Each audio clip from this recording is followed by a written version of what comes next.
Hi there, folks. Good morning. How are we doing today? It's a new week, time to rise and shine one more time. So, I've been meaning to do this series of episodes on productivity hacks, on how we can bring about small little changes in our everyday life to make disproportionate, non linear impact on our productivity, on our efficiency, on our effectiveness. We did a recent series of episodes on meaningful conversations for Hong Kong radio, which is very well received. So, this is another attempt to use this medium to be able to contribute in a meaningful, positive way. So, here goes. Today is the first episode. Over the next few days, we will look at a bunch of things. Today, I would like to speak about decisions and decision making. So, question: how many decisions have you made so far already today? Right? Um, as choices explode in pretty much every area of our life, we are being called upon to make more and more and more decisions, endless decisions, relentless decision making that is happening just as part of living life every day, which is fantastic, which is empowering, and yet here's the deal: all of us are credited, if that's the choice of phrase, all of us are given a limited amount of decision making energy, also known as psychic energy, at the beginning of each day, right? It may be more for some people, it may be a little less for some people, but it is limited in nature.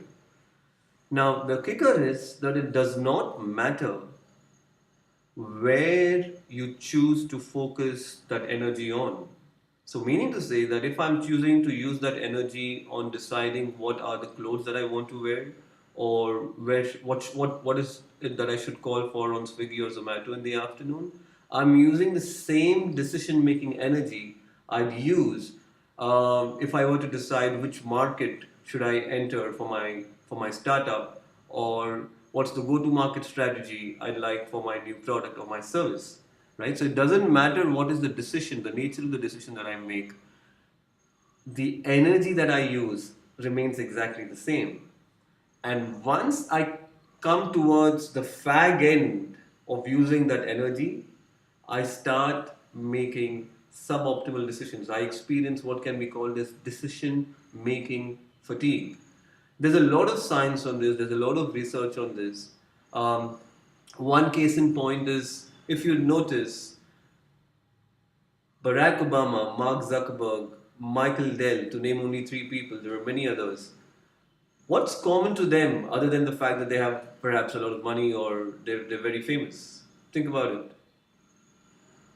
What you'd notice is that these three people wear the same clothes every day, right? They have outsourced what to them is one decision that they don't want to make. Similarly, you can outsource, you can choose to outsource what you're eating. You may want to have somebody else decide what should come in front of you for lunch and for dinner. So that you are able to focus your energy on those decisions that are truly meaningful for you, that truly have big consequences for the life that you lead, right? So the basic idea is that try to limit the number of decisions that you make each day. Focus on the big decisions, and in doing so, what you'd find is that you have quality time, quality energy, quality attention span to be able to make those big decisions in a really powerful way.